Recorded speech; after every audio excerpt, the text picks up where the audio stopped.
ఎన్నికల నోటిఫికేషన్ వచ్చింది. ఇంకా పోలింగ్ దగ్గరకు వస్తుంది, 3 వారాల్లో ఉంది కాబట్టి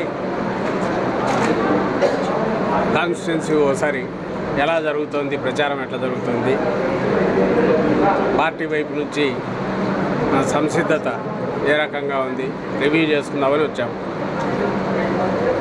బాగుంది, చాలా బాగుంది. జగన్మోహన్ రెడ్డి గారు గత 5 ఏళ్లుగా రాష్ట్రం అంతటా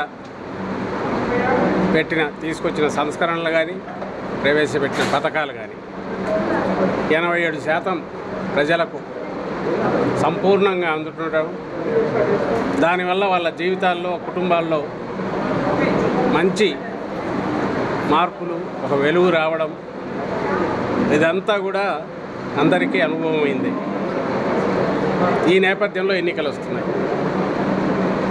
అసలు ఒక అజెండానే లేకుండా ఉన్న కేవలం అధికారంలోకి రావడం కోసమే పొత్తుల కోసం వెంపర్లాడి నానాజాతి సమితిలాగా తయారైన చంద్రబాబు కూటమి ఒకవైపు, పూర్తి వైఎస్ఆర్ కాంగ్రెస్ పార్టీ ప్రభుత్వం చేసిన మంచిని అజెండాగా తీసుకొని దీని మీద మీ బ్లెస్సింగ్స్, ఆశీస్సులు ఇవ్వండి అని జగన్మోహన్ రెడ్డి గారు ఒక్కరే, ఆయన వెనక ఈ సైన్యం, వైఎస్ఆర్ కాంగ్రెస్ పార్టీ సైన్యం. మరో పక్క ఇది స్ట్రైట్ ఫైట్ ఈరోజు, అందుకు ఒప్పుకోవాలి. చంద్రబాబు నాయుడు ఏం చేశాడంటే ఈ నానాజాతి సమితిలో కనపడిన వాళ్ళందరినీ కలిసుకొని ఒక పక్క నిలబడినాడు. మనం ఏం చేసామో ప్రజలకు తెలియాలి, ఆ ప్రాతిపదిక మీదే ప్రజలు నిర్ణయం తీసుకోగలగాలి అనే ఆలోచన కలిగిన జగన్మోహన్ రెడ్డి గారు మా పార్టీ వైఎస్ఆర్ కాంగ్రెస్ పార్టీకి ఒకరు. కాబట్టి ప్రజలు నిర్ణయం తీసుకోవడం అనేది చాలా సింపుల్ విషయం, సులభమైన విషయం. చంద్రబాబు కావాలన్నా, జగన్మోహన్ రెడ్డి గారు కావాలన్నా, 14-19 మధ్య ఉన్న ఆ చీకటి అరాచక పాలన కావాలన్నా, లేక దేశానికే ఆదర్శప్రాయంగా ఉన్న జగన్మోహన్ రెడ్డి గారి పాలన కావాలన్నా, ఇది కొనసాగాలన్నా, నిర్ణయం ఏంది అనేది ఇప్పటికే కనపడుతోంది. జగన్మోహన్ రెడ్డి గారు బయలుదేరాక బస్సు యాత్ర, అంతకుముందు సిద్ధం సభలు కానీ, బస్సు యాత్రలో కానీ అడుగడుగున జన నీరాజనం, ఎక్కడెక్కడికి ఉప్పెనలాగా వస్తున్న ప్రజా ప్రవాహం, ఇవన్నీ రేపు ఫలితాలు ఏ రకంగా ఉన్నాయని ఆల్రెడీ సూచిస్తున్నాయి. ఈ నేపథ్యంలో ఎన్నికలకు వెళ్తున్నాం.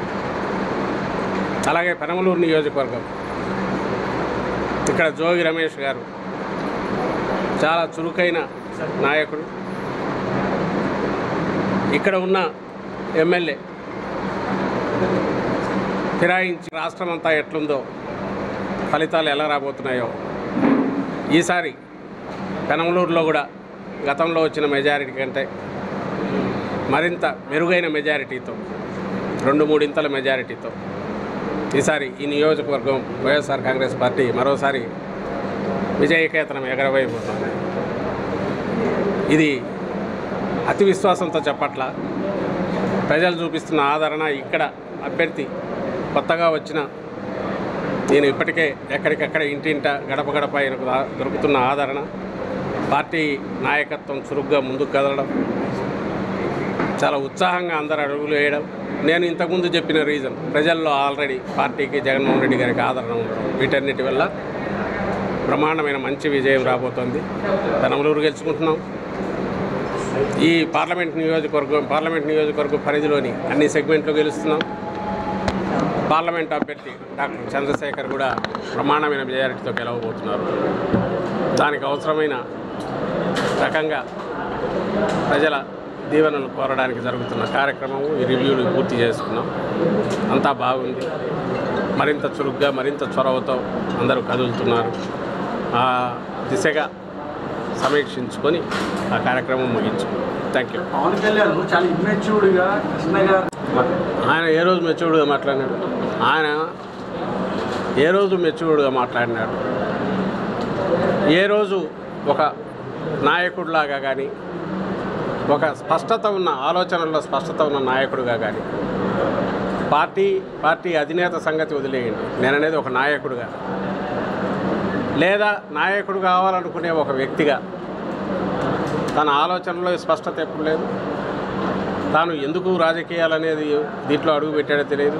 బహుశా చంద్రబాబు నాయుడు కోసమే ఆయన పుట్టినట్టున్నాడు, చంద్రబాబు నాయుడు కోసమే ఆయన పెరిగినట్టున్నాడు, చంద్రబాబు నాయుడు కోసమే ఆయన అంకితమైనట్టున్నాడు జాతికి. బహుశా చంద్రబాబు నాయుడు ఆయన పార్టీ ఈ ఎన్నికలతో అంతం కావడంతో ఈయన రాజకీయ అంకం కూడా ఆడికి ముగుస్తుందని నాకు అనిపిస్తుంది. ఎందుకంటే ఈయనకు వేరే తెలియదు.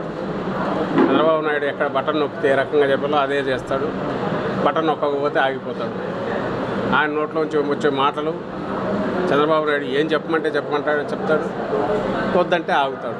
కాబట్టి వాటికి ప్రత్యేకమైన విలువ ఇవ్వాల్సిన అవసరం లేదు. ఆయన మెచ్యూర్డ్గా మాట్లాడతాడు అనుకో, దాన్ని విశ్లేషించడం కంటే అంతగా మూర్ఖత్వం ఇంకోటి కూడా ఉంటుంది. మంచిది, శుభం, మరింత మంచిది. It is not about Chiranjeevi ఆరు ఇంకొకరు ఒక వ్యక్తిలో కాదు, మొత్తం శక్తులన్నీ ఏకమైనాయి ఆ పక్క. దానికి ఇంకొక ఇద్దరు వ్యక్తులు ఎక్కువ జోడైతే దానివల్ల ఒరిగేది. నిజంగా చెప్తున్నా కదా, ఈరోజు ఎంత హాయిగా ఉందంటే స్పష్టత ఉంది. ఆంధ్రప్రదేశ్ రాజకీయ స్క్రీన్ మీద, ఆ తెర మీద జగన్మోహన్ రెడ్డి గారు ఒక్కరు ఒకవైపు ఉన్నారు. మొత్తం తోడేళ్ళు, గుంట నక్కలు, నానా రకాల హైనాలు, ఇంకా ఏవో ఉన్నాయి, ముళ్ళ పందులు అన్నీ కలిసి ఇంకో పక్క వచ్చినాయి. ఈ పక్క జగన్మోహన్ రెడ్డి గారు ఒకడు ఉన్నారు. జనమంతా ఇటున్నారు. ఆ పక్క వాళ్ళందరూ అధికారం కోసం ఉన్నారు. ఈయన అధికారం అంటే ఒక బాధ్యతగా ప్రజలకు మమేకమై ప్రజలకు సేవ చేయడమే ఒక లక్ష్యంగా, ఓ మంచి రాష్ట్రంగా, అభివృద్ధి చెందిన రాష్ట్రంగా సంక్షేమం ద్వారా దీన్ని తీర్చిదిద్దాని లక్ష్యంతో ఈయన ఉన్నారు. ఈ స్పష్టత ఉండడం అనేది మాకు కలిసి వస్తుంది. ప్రజలు చూజ్ చేసుకోవడం సులభం అవుతుంది. ఏమండి చెప్పాను కదా, గతంలో 151 ప్లస్ ఎంతనే చూద్దాం. లెటర్స్ బై ఉన్న విషయం రాసింటారు, ఏముంది అక్కడ.